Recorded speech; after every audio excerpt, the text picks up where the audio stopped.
बिस्मिल्लाहिर्रहमानिर्रहीम। अस्सलाम वालेकुम दोस्तों, आज की ताज़ा अपडेट के साथ मैं हूं अब्दुल गफ़ार। आपसे रिक्वेस्ट करूंगा अगर आप हमारे चैनल पे नए हो तो सबसे पहले हमारे चैनल को सब्सक्राइब कर दें और बेल आइकॉन को भी दबा दें जिससे ताज़ा अपडेट आपको टाइम पर मिल सके। अब चलते हैं आज की ताज़ा तरीन अपडेट की तरफ।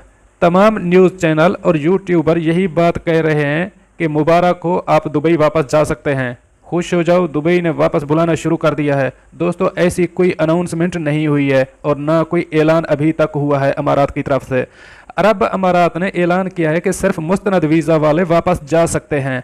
आपको कोई यूट्यूबर नहीं बताएगा ये मुस्तनद वीज़ा क्या है और कौन लोग इस वीज़े को इस्तेमाल करते हैं। मैं आपको बता देता हूँ, इसकी वजाहत कुछ इस तरह है। मुस्तनद वीज़ा वो लोग इस्तेमाल करते हैं जिनकी बीवी, बच्चे, ख़ानदान और फैमिली मेंबर, रिश्तेदार अमारात में मुकीम है और उनका अपना ज़ाती अमारात में बिजनेस है और वो इस वबा के फैलने से पहले किसी दूसरे मुल्क में महसूर हो गए हैं और वो वापस अपने ख़ानदान से मिलने के लिए अमारात आना चाहते हैं।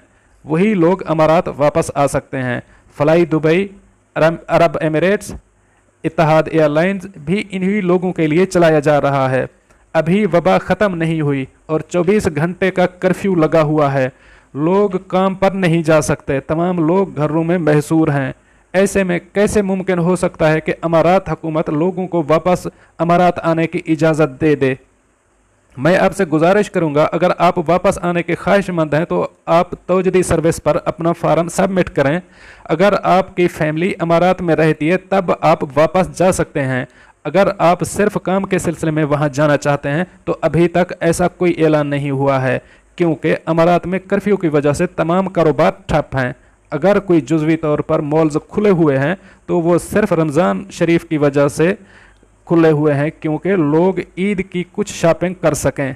दोस्तों, ये थी ताज़ा तरीन अपडेट क्योंकि बहुत सारे दोस्त मुझे सवाल कर रहे थे कि कब अमारात वापस जा सकते हैं। उनसे गुजारिश है कि सब्र करें और अगले ऐलान का इंतज़ार करें। अब मैं इजाज़त चाहता हूँ, मिलते हैं अगली ताज़ा तरीन अपडेट के लिए। तब तक मुझे दीजिए इजाज़त। अल्लाह हाफ़िज़ नासिर।